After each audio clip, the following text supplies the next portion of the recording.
믿음의 선한 싸움 싸우라 일곱 번째 시간입니다. 마귀에게 시험을 받을 때에 우리는 어떻게 물리칠 수 있을까? 예수님께서 나이 30에 세례를 받으셨습니다.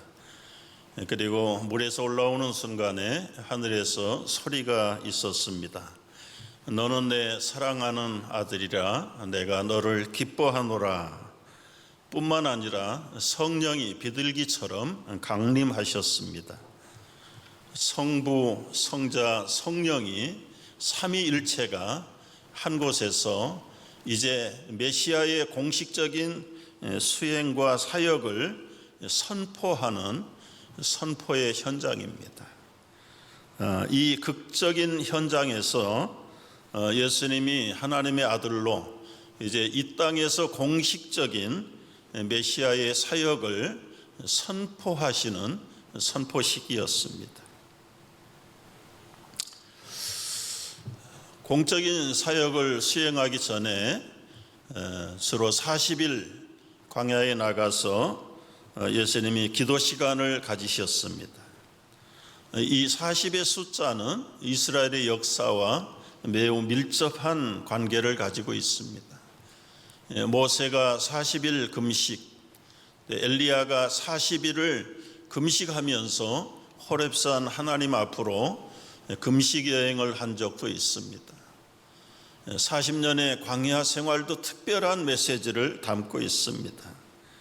이 40의 숫자는 하나님의 준비의 기간, 때로는 완성과 인내의 기간으로 구별되고 성별되었습니다.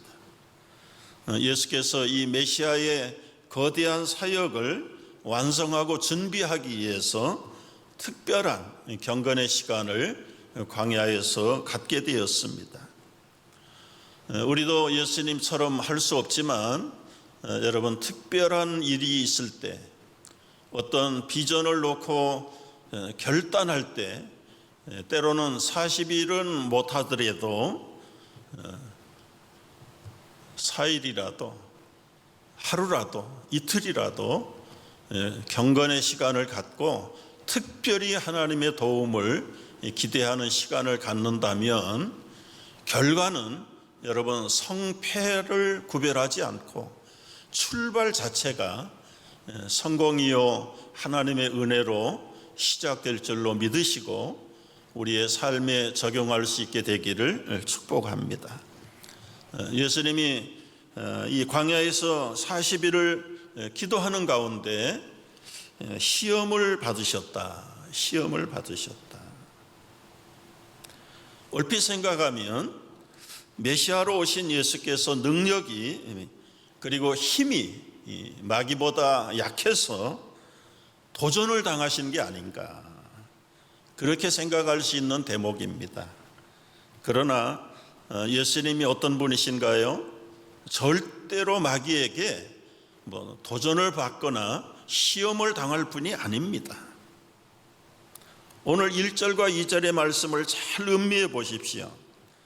예수께서 성령의 충만함을 입어 성령에 이끌려서 마귀에게 시험을 받으시더라. 그냥 깊이 생각하지 않으면 마귀에게 시험을 받으셨구나. 그러면 이 말을 뒤집어서 말하면 예수님도 마귀의 손에서 그냥 노네. 예수님이 그런 나약한 존재실까요? 어떻게 감히 마귀가 예수님에게 접근을 할 수 있겠는가? 그런데 왜 마귀에게 시험을 받으셨나? 아니요. 말씀을 잘 묵상을 해 보십시오. 세례를 받는 순간 성령의 충만함을 입었고 40일 동안 성령에게 이끌리시며 마귀에게 시험을 받았다.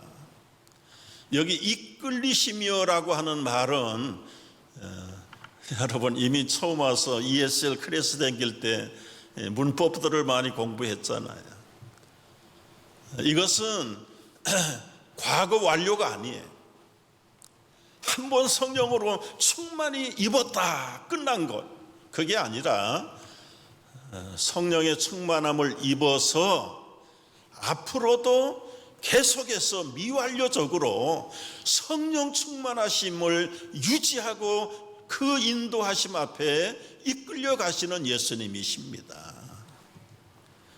그러니까 시험을 받는 것도 마귀가 강하고 예수님이 약해서 시험을 받는 게 아니라 이제 이 거대한 메시아 사역을 앞에 놓고 정말 첫째 아담이 실패했던 그 사탄과의 도전 앞에서 둘째 아담으로 오신 메시아인 당신께서는 결코 사단에게 패하지 않는다. 그걸 어떤 면에서는 본인도 그리고 공생을 시작하는 만민들 앞에서 증거해 보여주시는 첫 번째의 승리의 출발이라고 생각해야 됩니다. 여러분, 만인의 제사장으로 오시고 영원한 중보자로 오시고 사망에서 생명으로 이끌어내시는 메시아의 사역이 성령이 충만했다가 약했다가 업앤다운이 있어가지고야 어떻게 그 사역을 감당할 수 있겠습니까? 초지일간 한 번 선포하신 메시아의 선포가 그 아름다운 구원의 사역을 완성할 때까지 여러분 계속해서 미완료 수동태예요. 앞으로 그 일을 끝낼 때까지 예수께서는 성령으로 충만하시고 성령의 이끌리심을 받을 줄을 믿으시기 바랍니다. 우리가 쉽게 이해하고 많이 들었던 설교예요. 우리의 인생에 행복이 결코 배부름에 있을까?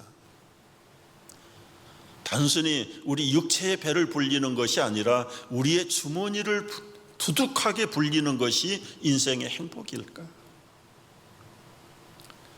자주자주 유명한 연예인들의 스토리들을 우리가 많이 듣지 않습니까? 대부분 성공한 연예인들의 과거는 매우 가난한 환경에서 자랐던 분들이 많더라고요.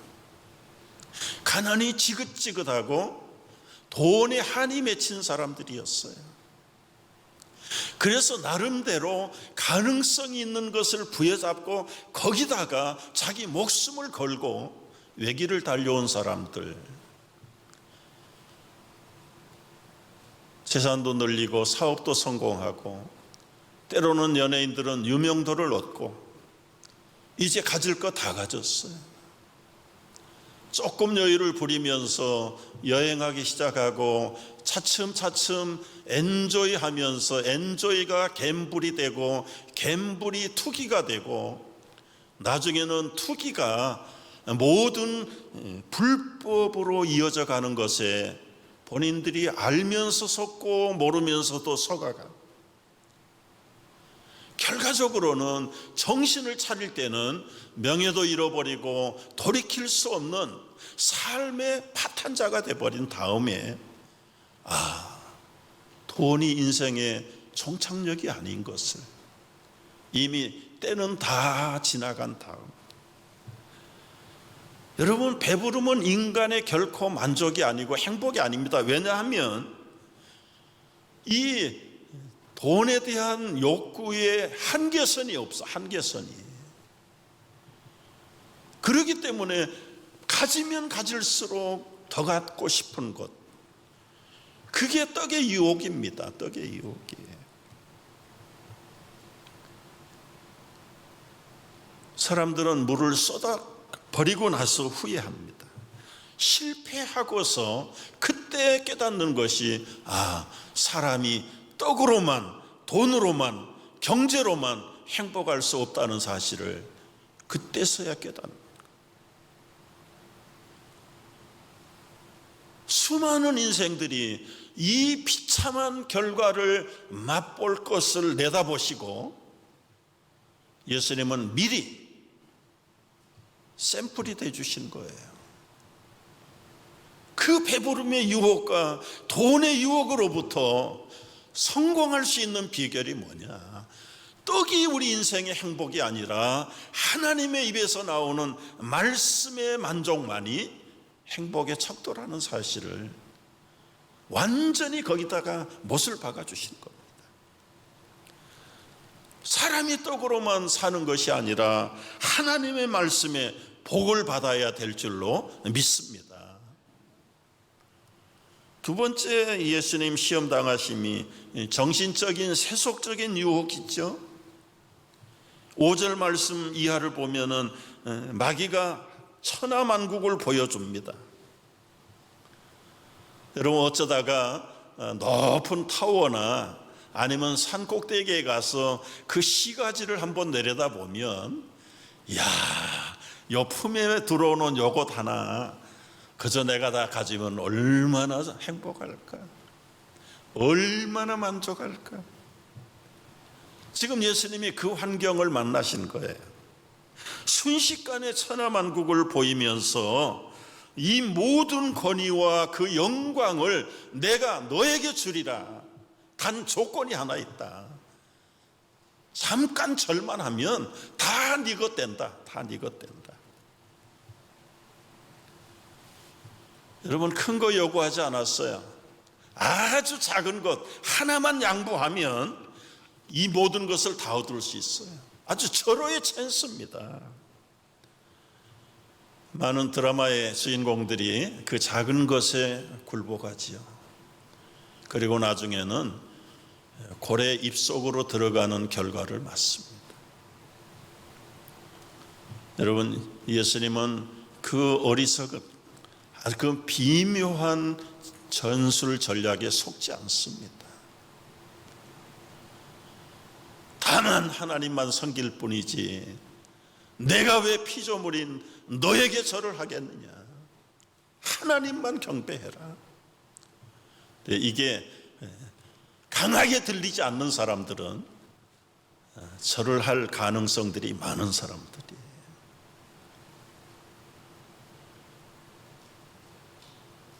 예수님은 우리보다 인생을 먼저 사신 철저하신 인간이셨어요. 우리가 가야 되는 길, 하지 말아야 될 걸 하는 것을 뻔히 알면서 미리 다 결과를 보여주신 거예요. 세 번째 시험은 영적인 교만의 유혹이죠. 성전 꼭대기에서 뛰어내려라. 그러면 탁 천사가 발을 붙들어서 상하지 않고 만천만 만민들이 보는 앞에서 너는 슈퍼스타가 될 수 있어. 아주 그럴듯한 유혹이죠. 그럴듯한 유혹. 세상에 유명자가 되고 이름을 날리고 높은 존경을 받는 그 자리가 탐이 나서 본인도 모르게 교만의 유혹을 받습니다. 초대교회 시대 아주 훌륭한 교부가 있었답니다. 이분은 얼마나 경건한지 별명이 예수 성자였어요. 예수 성자. 별별을 가지고 가서 미혹하고 유혹을 해도 요지부동. 뭐 심지어는 미인계를 써도 눈 하나 깜짝하지 않는 사람. 그런데 어느 날 한 제자가 와서 선생님 친구 소식 들으셨습니까? 무슨 소식? 글쎄 그분이 추기경이 되셨다네요. 그때 갑자기 얼굴에 안색이 변하고 눈 초점이 흔들리고 이런 분들이 이제 그 세상적인 영적인 어떤 교만의 유혹에 약한 사람들이. 여러분, 이건 어느 교부에게만 해당되는 건 아니에요. 우리 모두에게 다 필수적으로 피하기가 어려운 유혹들이 바로 이 불신의 유혹, 세속화의 유혹, 교만의 유혹입니다. 예수님은 우리를 구원하시기 위해서 먼저 우리가 경험해야 될 것들을 당신께서 경험하고 해답을 분명하게 제시해 주셨어요.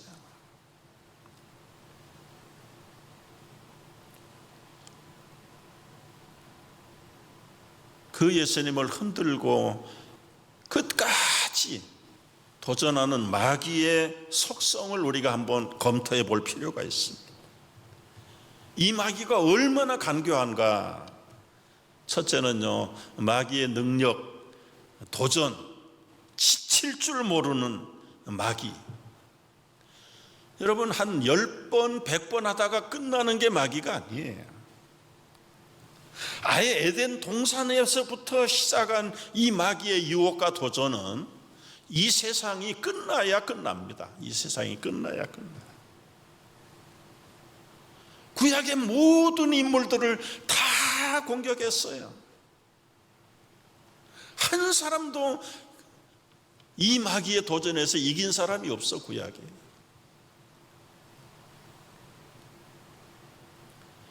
아브람도, 이삭도, 야곱도, 다윗도, 솔로몬도 다 패했어요. 다 패했어요. 그래서 결국 예수님이 오신 거예요. 아브라함이 승리했고 다윗이 완성자였다면 예수님 오실 필요가 없어요. 모세가 율법의 완성자였다면 예수님 오실 필요가 없는 거예요. 모두 다 구약의 인물들이 마귀의 도전에게 실패당한 겁니다. 결국 예수님이 오신 이 마귀의 일을 멸하려고 오셨다. 멸하려고 오셨다. 그런데 마귀는 지칠 줄을 몰라요. 마귀의 공격은 쉼이 없어. 쉼, 중단이 없어요. 예수님에게 3번씩이나 도전했는데 패배했잖아요. 패배했어요. 그리고는 예수님을 떠나갔는데 영원히 빠이빠이 한 거 아닙니다. 13절 보십시오. 13절. 마귀가 시험을 다 한 후에 영원히 떠났습니까? 얼마 동안? 여러분, 얼마 동안 떠난 거예요? 얼마 동안? 이 얼마 동안이라는 게 킹 제임스 버전을 보면은 한 시즌 동안 떠났다.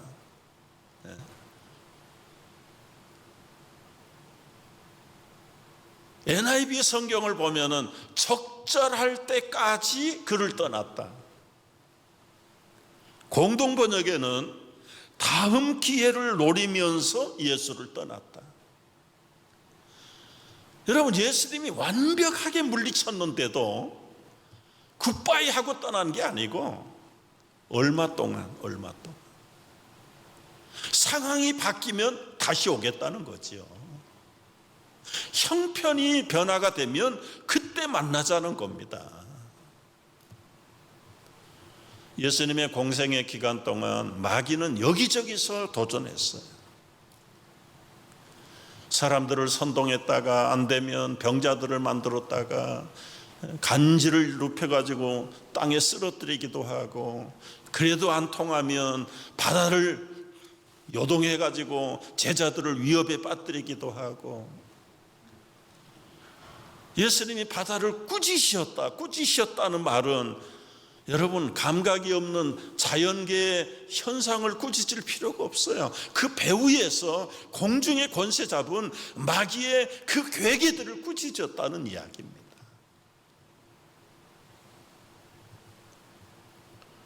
마귀는 집요하게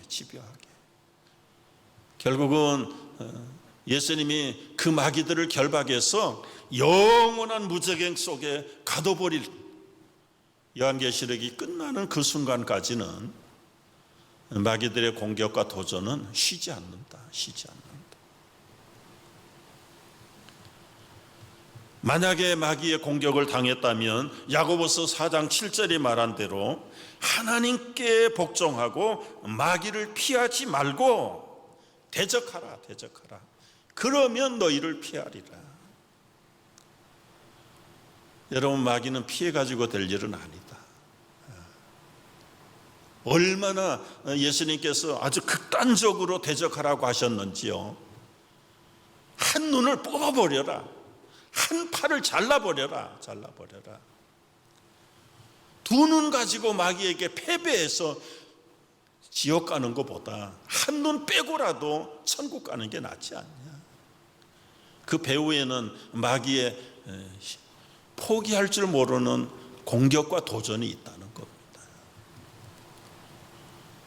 두 번째 광야 시험을 통해서 배울 수 있는 것은 이 주님께서 시험 당하신 사람들을 충분히 이해할 수 있는 분이시다. 여러분, 예수님이 아까도 말씀드렸지만 실질적으로 시험 당했냐 아니면 어떤 문자적으로 시험을 당했냐? 우리가 볼 때는 실제로 당한 거 아닙니까? 그냥 생각으로만 굶주렸습니까? 그게 아니에요.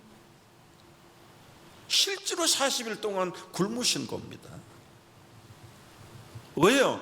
마귀의 일을 멸하러 오기. 그런데 예수님을 멸하러 오신 것도 물론 1차 목적이지만 말씀드린 대로 마귀가 온 목적은 예수를 따르는 성도들, 하늘 백성들을 다 멸망시키려고 온 거예요. 그 전술과 전략이 다양하기 때문에 예수님은 총체적으로 육체적인 고통, 때로는 경제적인, 영적인, 정신적인 그런 결함들을 완벽하게 본인이 완성해 주셨기 때문에 여러분과 내가 당하는 그 고통과 모든 고난을 친히 몸소 다 경험하신 분이 경험하신 분. 여러분, 굶어 보신 분들은 그 굶주림의 고통이 얼마나 큰 것인가를 알잖아요. 근데 아무리 많이 굶었어도 예수님만큼 40일을 굶어 본 사람이 있으면 나와보라. 뭐 가끔 어떤 목사님들이 40일 금식기도 했다는 분들도 계시는데 아주 특수한 분들이고, 여러분 40일 금식기도 도전했다가 목숨을 잃어버린 목사님들도 아주 많이 계세요. 많이 계세요. 기록에 보면 67일 동안 단식해서 살았다는 기네스북의 기록도 있긴 하더라고요. 그러나 여러분, 사람이 3일 동안 물을 안 마시면 죽는답니다.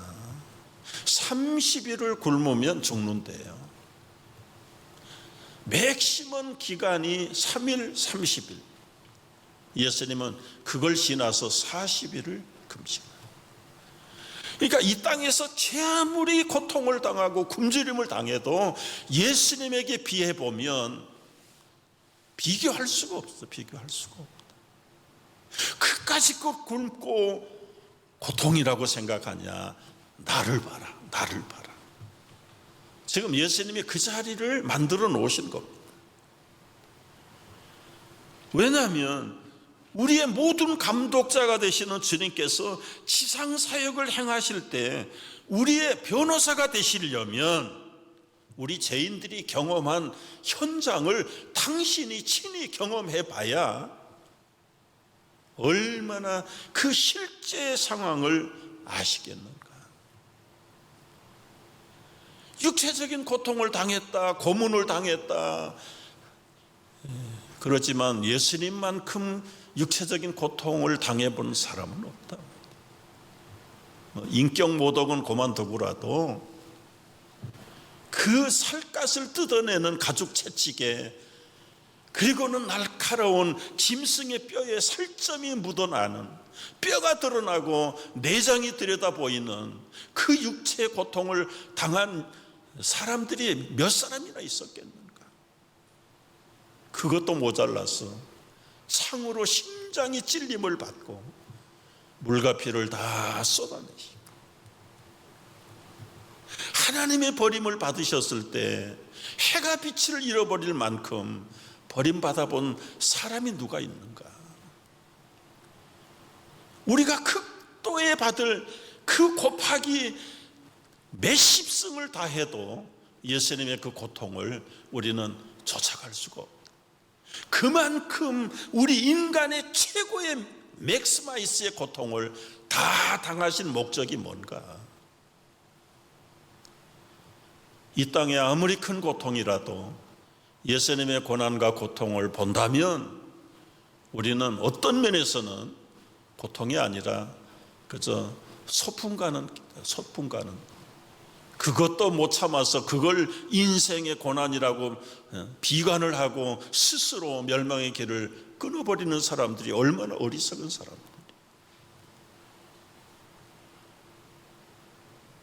마지막 중요한 것은 예수님께서 이 마귀들을 시험을 받을 때 물리친 비법을 우리는 전수받아야 됩니다. 이미 다 알죠? 똑같은 시험을 3번씩이나 마귀에게 받을 때 예수님이 사용하신 무기는 단 한 가지, 성령의 검, 기록된 하나님의 말씀만을 사용하신다. 심리적인 방법이 아니고 도덕적인 방법이 아니고 무슨 무력으로 대항하신 것이 아니라 그야말로 살아있는 하나님의 말씀의 칼, 그 말씀 하나 가지고 마귀의 시험을 물리치셨습니다. 여러분, 암 환자에게는 키모세라피가 요즘은 특효약인 것처럼 마귀의 공격 앞에서는 오직 살아있는 승법은 날선 검, 하나님의 살아계신 말씀의 칼밖에는 없음을 확실하게 깨닫기를 바랍니다. 사람을 여러분 때린다고 될까요? 총을 쏜다고 고쳐질까요? 다이너마이트를 터뜨린다고 그 사람의 생각을 바꿀 수 있을까요? 아니에요. 살아있는 말씀이 그 심령 폐부를 찔러 쪼개면 마귀 같은 사람이 천사로 바뀌는 겁니다. 우리는 어떤 경우라도 이 살아있는 하나님의 말씀의 무기를 놓치지 말아야 합니다. 여러분, 요즘 말씀을 읽는 일들이 참 전반적으로 자꾸 강조를 해서 우리 여성도들 열심히 읽는 것 감사, 우리 권사님들 집에서 열심히 말씀 보고 기도하는 것 감사, 또 가정예배 1:1 양육을 자꾸 강조를 하니까 요즘 말씀을 접하는 기회가 과거에 비해서 아주 월등하게 많아졌어요. 감사해요. 그런데도 꼼짝하지 않는 분들이 계세요. 제가 오늘 저 대문에서 여러분 성경책을 한번 체크업을 해볼까 싶어요. 요즘 성경을 찾으라고 그러면 잘 찾아집니까? 젊은 분들은 주로 이 셀폰 꺼내가지고 성경의 앱을 열어요. 뭐 아무 때라도 가지고 다니니까 편리하고 좋지요. 드라이브 할 때는 드라마 바이블을 켜놓고 이어폰으로 듣게 돼서 실감도 나고요. 그런데 저는 제 아들하고 1:1 하면서도 자꾸 강조해요. 너 컴퓨터에 있는 성경 보지 말고 북바이블을 꺼내라. 북바이블. 거기다가 언더라인도 하고 메모도 하고 그리고는 접어놓기도 하고, 야, 이건 정말 이럴 때 필요한 말씀이구나. 이건 누구에게 주고 싶은 말씀이다. 그래서 이 말씀이 내 손 안에서 아주 숙련된 주부가 요리를 척척척 해내듯이 이 말씀에 성경을 붙들고 마음껏 요리할 수 있어야 되는데, 여러분 성경 찾으라고 그러면 잘 찾아집니까? 어떤 분 성경은 아직도 여기 금빛이 붙어가지고 한 장씩 안 떨어져. 침을 뱉으려면 요즘은 마스크 써가지고 침도 못 뱉어. 결국은 찾지도 못하고 그냥 멍하니 앉아있어. 여러분, 이것은 마귀가 나를 잡아가시오 하는 말과 똑같은 겁니다. 결론입니다. 야고보서 1장 14절 읽고 기도하겠습니다. 다 같이. 오직 각 사람이 시험을 받는 것은 자기 욕심에 끌려 미혹됨이니 욕심이 잉태한 즉 죄를 낳고 죄가 장성한 즉 사망을 낳느니라. 여러분, 우리 안에 유혹의 마귀가 우리를 시험할 때 역시 물리칠 수 있는 것은 살아있는 성령의 말씀 칼밖에 없다. 누가 여러분을 수술해 줄 수 있습니까? 누가 여러분을 새 사람으로 만들 수 있습니까? 이미 기록된 말씀, 살아있는 말씀, 그 말씀이 나를 죽은 사람에서 산 사람으로, 마귀의 소나기에서 생명의 주님의 소나기로 바꿀 수 있는 생명의 말씀인 것을 굳게 믿고, 마귀가 여러분을 시험할 때마다 예리한 말씀의 칼을 꺼내서 백전백승하는 성도들 되시기를 주의 이름으로 축복합니다.